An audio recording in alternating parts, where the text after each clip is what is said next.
Bienvenidos a Fuera de Plano con Raúl Núñez, un podcast de historias con historia.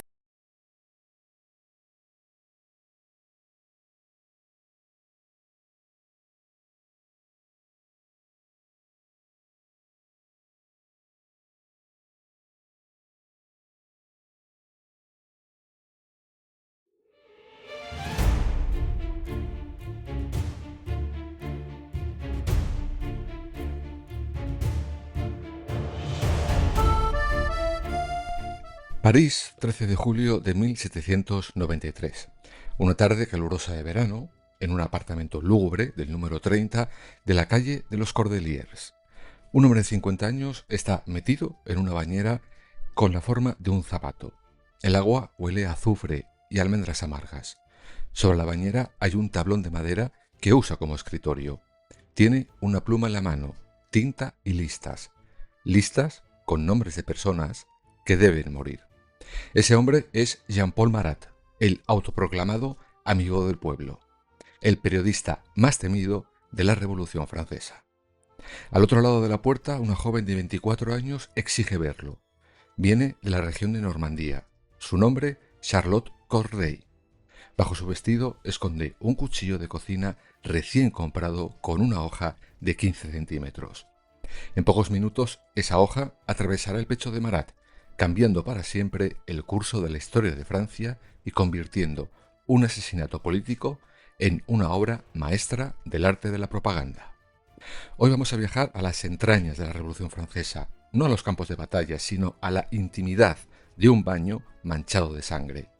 Vamos a diseccionar uno de los asesinatos políticos más famosos de la historia. Analizaremos la mente de un periodista que pidió 100.000 cabezas, la motivación de la joven aristocrática que creyó que matándolo salvaría Francia, la brutal guerra civil entre jacobinos y girondinos y un secreto médico que la ciencia tardó más de 200 años en resolver. Acomodaos, bajad las luces, porque nos metemos de lleno en el año del terror.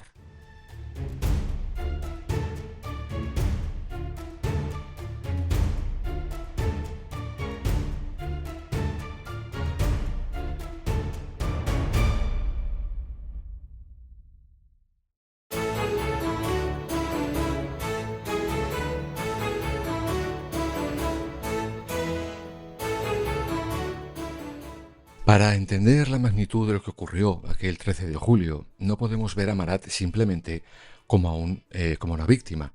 Tenemos que entender al monstruo político en el que se había convertido.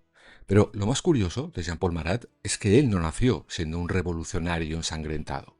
Marat nace en 1743 en el seno de una familia calvinista en Suiza. Durante gran parte de su vida fue un hombre de ciencia. Estudió medicina en Francia y en Inglaterra. De hecho, pasó años en Londres, donde llegó a ser un médico de cierto prestigio entre la aristocracia del país. Escribió ensayos sobre la electricidad, el fuego, la óptica y hasta publicó un ensayo filosófico sobre el hombre. Pero, entonces, ¿qué le pasó? Os preguntaréis. Bueno, pues lo que le pasó fue la frustración. Marat intentó por todos los medios que la Academia de Ciencias de Francia, la élite intelectual del país, reconociera sus trabajos. Quería ser el nuevo Newton, pero la Academia, liderada por mentes brillantes pero aristocráticas, lo rechazaba una y otra y otra y otra vez. Lo consideraban un charlatán o un científico de segunda. Este rechazo plantó en Marat una semilla de profundo resentimiento hacia las élites, hacia los poderosos, hacia los que tenían el monopolio de la verdad. Y entonces llegó 1789. Estalla la revolución. La Bastilla cae y Marat encuentra su verdadero escenario. Deja los microscopios y coge la pluma de periodista. Fundará el periódico L'Ami du Peuple, lo mismo, el amigo del pueblo.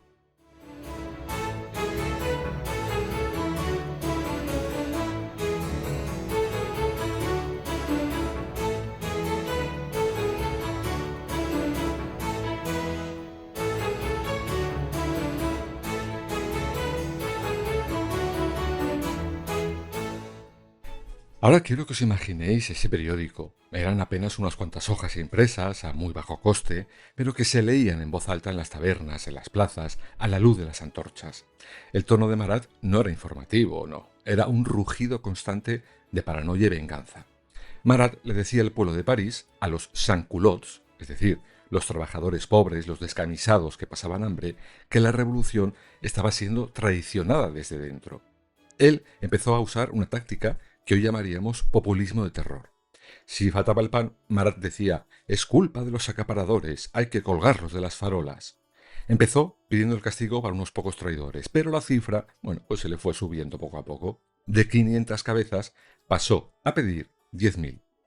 Poco antes de su muerte, llegó a calcular que para que la República estuviera a salvo, hacían falta, 260.000 ejecuciones más.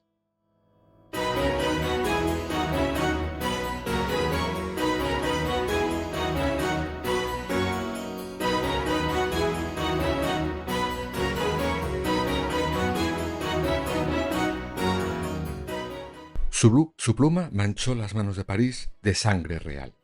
En septiembre del año 1792, animadas por sus escritos que advertían de un complot en las cárceles, turbas enardecidas entraron en las prisiones de París.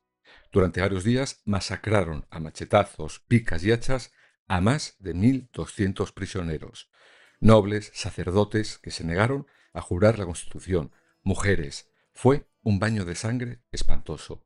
Y Marat lo aplaudió. Para la clase baja, Marat era casi un mesías, la única voz incorruptible. Para sus enemigos políticos era la encarnación del caos. Y esto nos lleva al ring de boxeo político de la época, vestido de acción nacional.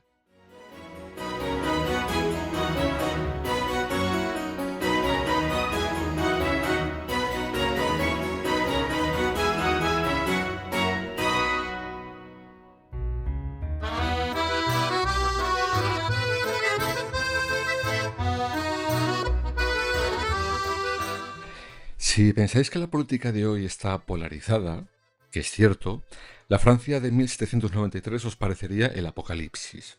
El Parlamento francés, la Convención, estaba dividido en dos bandos totalmente irreconciliables. Por un lado estaban los girondinos. Imaginaos a abogados, periodistas, comerciantes ricos, en su mayoría venidos de provincias, sobre todo de la región de la Gironda.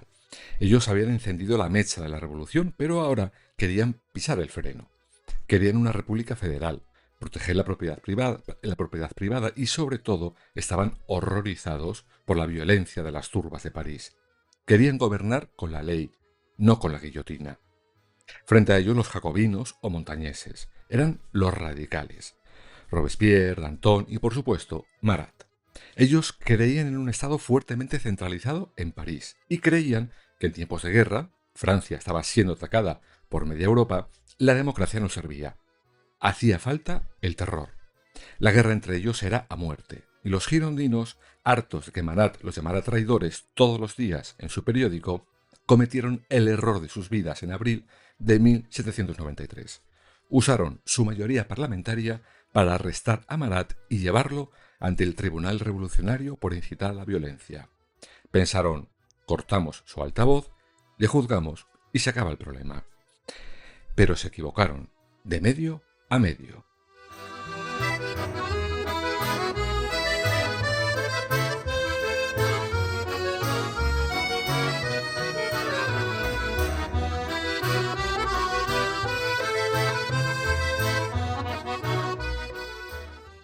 Marat usó el juicio como una plataforma de teatro. Se presentó no como el acusado, sino como el acusador. El tribunal estaba lleno de sus seguidores. Se defendió con tal pasión y demagogia que los jueces lo absolvieron por unanimidad. Fue un desastre completo para los girondinos. La multitud coronó a Marat con hojas de roble y lo llevó a hombros por todo París de vuelta a la asamblea. Este fue el principio del fin. Menos de 2 meses después, a principios de junio, miles de parisinos armados rodearon el Parlamento. Marat subió a la tribuna y leyó en voz alta los nombres de los diputados girondinos. Fueron purgados, arrestados. La democracia había muerto y la dictadura jacobina había comenzado. Los girondinos que pudieron escapar huyeron de París para organizar rebeliones en las provincias. Pero aquí es donde la historia da un giro macabro e irónico. Marat había ganado la guerra política. Era el hombre más poderoso de todo París. Pero se estaba muriendo. Su propio cuerpo lo estaba matando lentamente.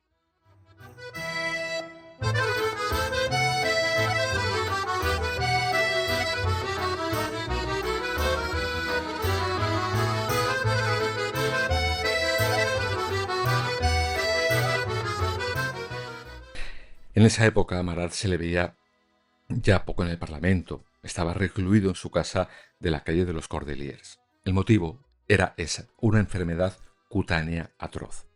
Durante años, y de esto no hay duda, Marat debió de sufrir lo indecible. Se le formaban costras purulentas por todo el cuerpo, llagas en la zona perineal, eczemas en toda la cara. El picor era tan enloquecedor que no podía vestirse. Le provocaba insomnio severo y migrañas paralizantes. El único alivio que encontraba era sumergirse en una bañera llena de agua fría a la que añadían arcilla, minerales y a veces azufre.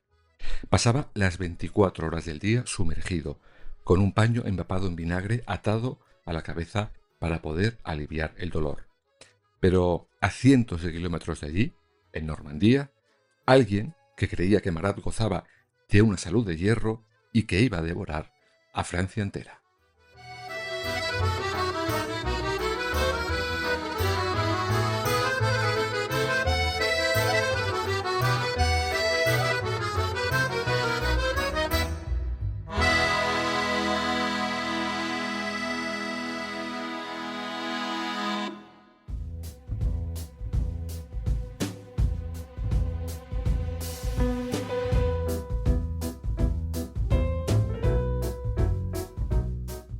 Vamos a dejar a Marat en su bañera en su casa de París y viajamos a Caen, a Normandía, a la mente de Marianne Charlotte de Corday d'Armont.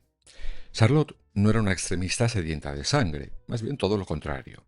Tenía 24 años, era descendiente de una familia noble pero arruinada, emparentada nada menos que con Pierre Corneille, el gran dramaturgo francés clásico. Mientras Marat leía listas de traidores, Charlotte pasaba sus días en un convento, antes de que los cerrara la revolución, y luego en casa de su tía, leyendo sin parar. Leía a Rousseau, a Voltaire, pero sobre todo leía a Plutarco. Sus vidas paralelas, y estaba obsesionada con los héroes de la antigua Roma, con Bruto matando a César para salvar a la República, en fin. Cuando los diputados girondinos huyen de París y se refugian en su ciudad, Caen, Charlotte va escuchando día a día sus discursos. Escucha cómo describen a Marat como un monstruo, un tirano que chupa la sangre del país. En su mente lógica, forjada en el estoicismo romano, la ecuación era sencilla. Si un hombre es el responsable de la matanza, matando a ese hombre, la masacre se detiene. He matado a un hombre para salvar a 100.000, diría más tarde. Y con la frialdad de un matemático, organizó su misión.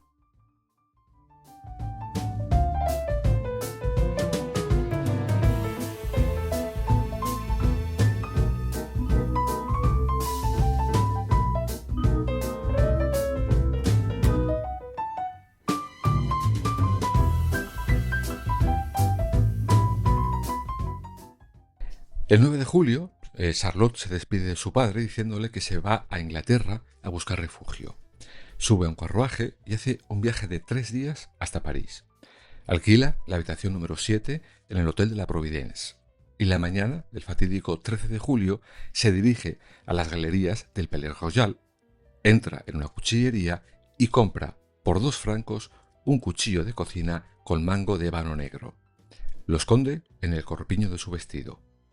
El plan original de Charlotte era espectacularmente suicida. Quería asesinar a Marat en medio de la Convención Nacional, delante de todos los diputados. Pero al llegar, le informan de que Marat lleva semanas sin aparecer por el Parlamento debido a su enfermedad. Así que la toca cambiar de plan. Tendrá que ir a su guarida. Por la mañana intenta entrar en el apartamento de la calle de los Cordeliers diciendo que tiene información vital sobre los rebeldes girondinos en Normandía. Simone Evart, la compañera sentimental de Marat, que ejerce de enfermera y guardiana, desconfía de la joven y le da un portazo. Charlotte vuelve a su hotel y escribe una carta de presentación para Marat, apelando a su patriotismo. Al atardecer, sobre las 7:30, vuelve al apartamento. Hace calor. Sigue llevando el cuchillo en el pecho. Esta vez hay gritos en el pasillo. Simón no quiere dejarla pasar. Charlotte eleva la voz a propósito. Desde su oscura habitación, sumergido en un baño tibio, Marat escucha que una joven viene de Caen con nombres de traidores. La paranoia y la sed de venganza de Marat son más fuertes que su prudencia. «Déjala pasar», gritó Marat. Grave error.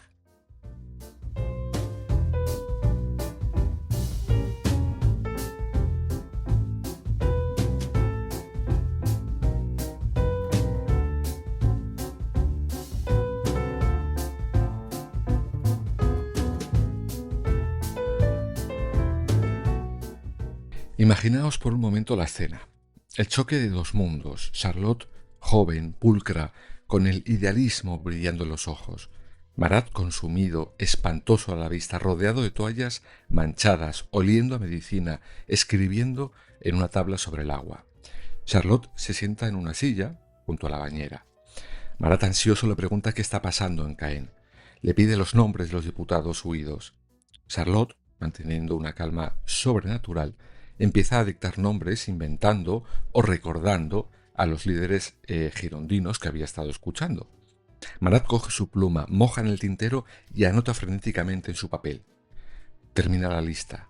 Marat levanta la vista, quizás sonriendo, con esa mueca de satisfacción de quien ya ve caer la cuchilla, y le dice: «Excelente. Sus cabezas caerán en París antes de 2 semanas». Esa frase fue la sentencia de muerte de Marat. Esas palabras confirmaron a Charlotte que el hombre frente a ella no era humano, era un demonio irredimible.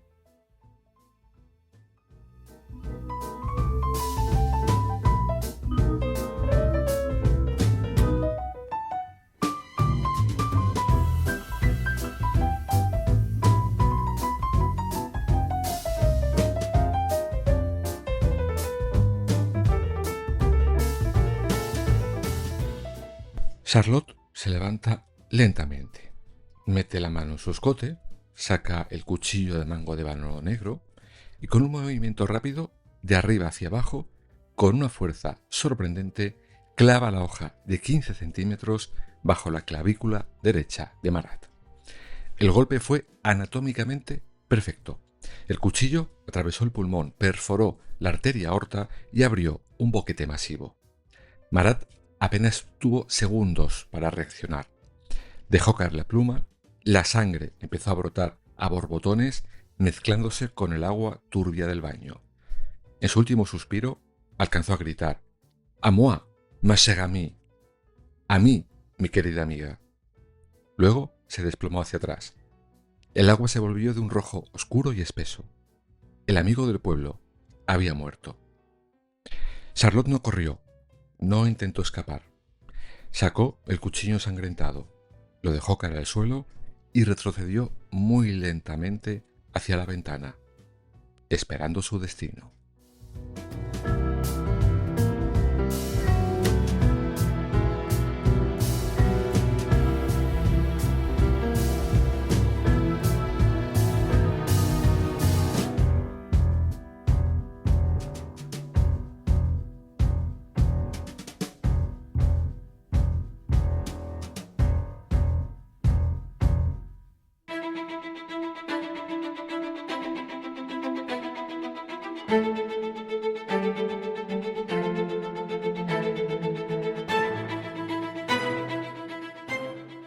En apenas unos segundos, el apartamento de Marat se convirtió en un auténtico manicomio. Simon Evrard entró gritando, tratando de taponar la herida imposible de su marido. Un repartidor de periódicos llamado Laurent Bass, que estaba en la sala de espera, agarró una silla y golpeó a Charlotte en la cabeza, tirándola al suelo. La policía del barrio llegó unos minutos después y se encontró a Charlotte inmovilizada, totalmente impasible, mientras fuera empezaba a reunirse una turba que pedía despedazarla en la misma calle. La trasladaron a prisión y el 17 de julio, 4 días después del asesinato de Marat, es que él ante el Tribunal Revolucionario.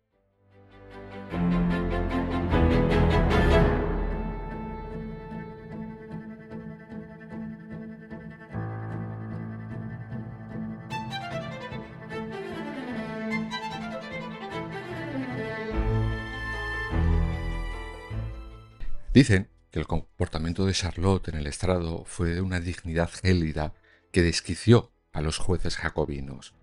El tribunal estaba convencido de que una mujer, por su debilidad natural, así pensaban en el siglo XVII, XVIII y ahora, jamás podría haber ideado y ejecutado ese crimen sola. Tenía que haber hombres detrás, un amante girondino, un cura contrarrevolucionario, alguien. El famoso y terrible fiscal Antoine Quentin Fouquier-Tinville la interrogó agresivamente. Abro las comillas. ¿Quién te instigó a cometer este crimen?, la preguntó. Yo sola concebí el plan y lo ejecuté, respondió ella con desdén. Pero tenías que saber que le estabas quitando la vida al mayor defensor del pueblo. Y ahí Charlotte pronunció la frase que pasó a la historia. Maté a un hombre para salvar a 100.000. Fui republicana mucho antes de la Revolución y nunca me faltó energía. No había nada más que hablar. Fue, evidentemente, condenada a la guillotina. Esa misma tarde solicitaron que se pusiera la humillante camisa roja que se reservaba para los traidores y asesinos políticos. Estalló una tormenta de verano espectacular en París. Mientras la carreta la llevaba a la Plaza de la Revolución, la lluvia empapó su camisa roja, pegándola a su cuerpo, dándole un aspecto casi escultural. Subió al cadalso sin que la temblaran las piernas. Se negó a los servicios del sacerdote. El verdugo, legendario Charles-Henri Sanson, anotaría en sus memorias que nunca había visto tanto valor en la muerte en una persona tan joven. Y de repente, la cuchilla cayó.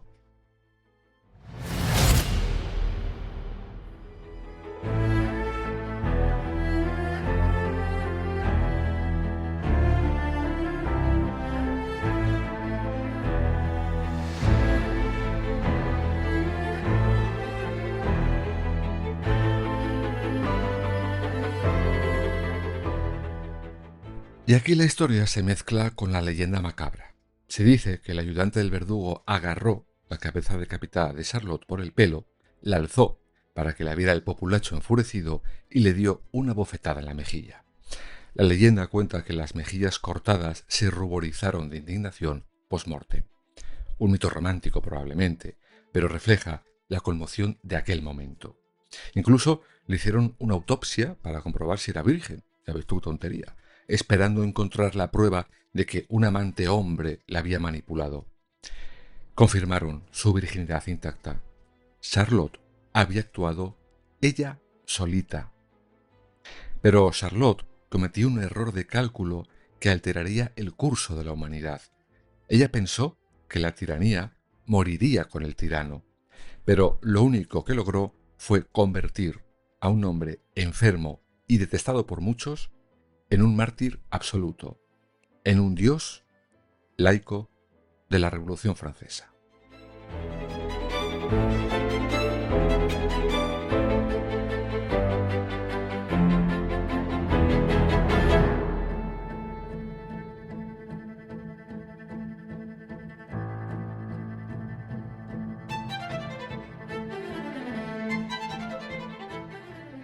Y de esa deificación se encargó el arte. Inmediatamente después del asesinato, el Parlamento le encargó a Jacques-Louis David, el pintor oficial de la Revolución Francesa, que inmortalizara ese evento.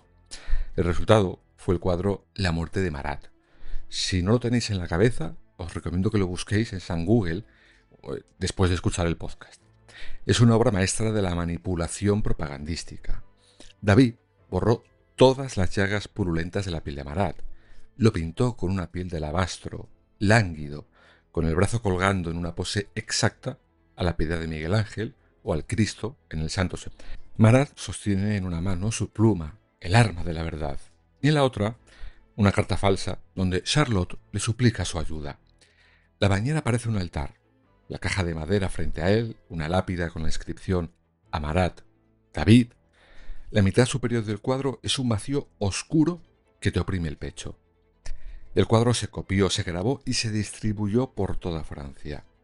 El corazón de Marat fue embalsamado, metido en una urna cubierta de joyas que antes pertenecieron a los reyes de Francia y colgado del techo del Club de los Cordeliers. La gente le rezaba.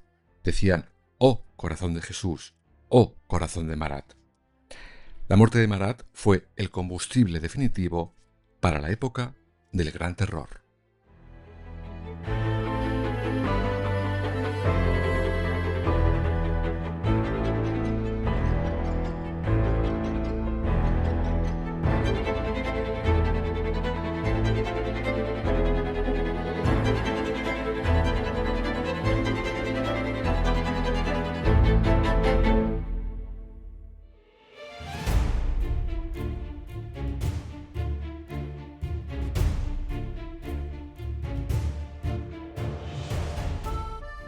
Charlotte Corday aceleró exactamente aquello que intentaba detener. Con el amigo del pueblo asesinado por los moderados, los jacobinos de Robespierre tuvieron la excusa perfecta.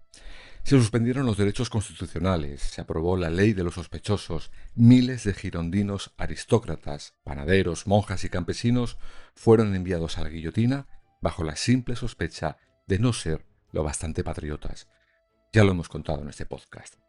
La historia es profundamente irónica, lo hemos visto varias veces, pero en este caso un poquito más, porque si Charlotte Corday se hubiera quedado en Normandía leyendo a sus clásicos tranquilita, Marat habría muerto de muerte natural. Sí, como lo oís, los días de Marat estaban más que contados y eran muy poquitos.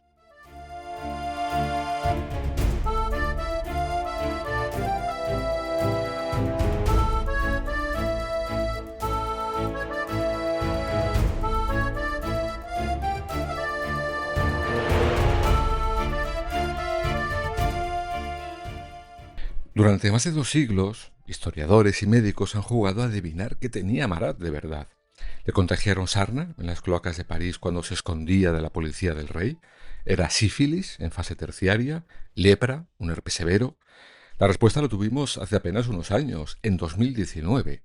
El científico español Carles Lalueza Fox, experto en ADN antiguo, junto con un equipo internacional, consiguió analizar unas manchas de la sangre de Marat. Esa sangre quedó impregnada en un periódico que su hermana conservó como reliquia el día del asesinato. Tras secuenciar el ADN, descartaron la sífilis, la lepra y la tuberculosis. ¿Qué encontraron? Bueno, pues encontraron restos altísimos de un hongo, Malassezia restricta.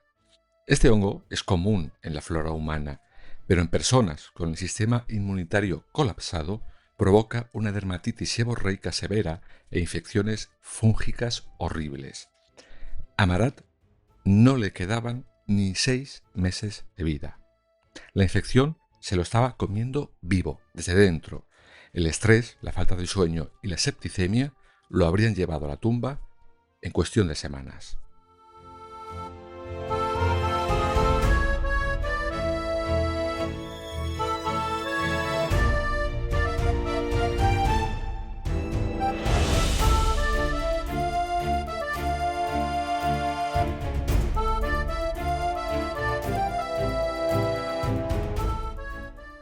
Pero el puñal de Charlotte congeló a Marat en el tiempo.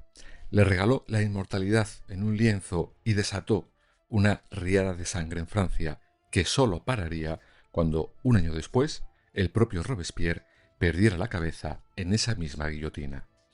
Son 2 extremismos chocando en un baño caliente. La fe ciega en el asesinato como herramienta política de una joven idealista contra la paranoia homicida de un hombre consumido por el odio y la enfermedad. Al final, no hubo salvadores, solo muertos. Y hasta aquí nuestra historia de esta semana, un recordatorio de que en la historia cortar la cabeza de una serpiente a veces solo sirve para que la crezcan 3 más.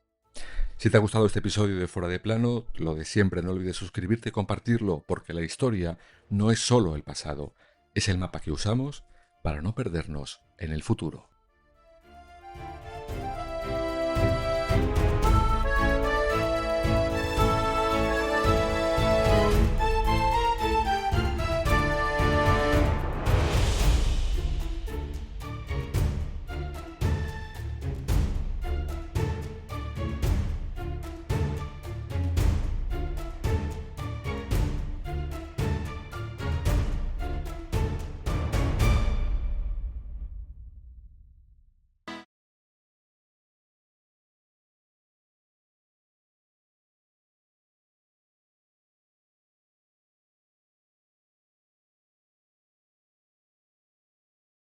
Has escuchado Fuera de Plano, un podcast de historias con historia con Raúl Núñez.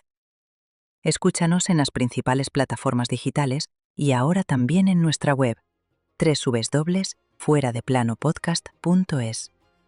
Síguenos para no perderte nada en nuestras redes sociales, Instagram, Facebook, TikTok o Threads. Hasta la próxima historia.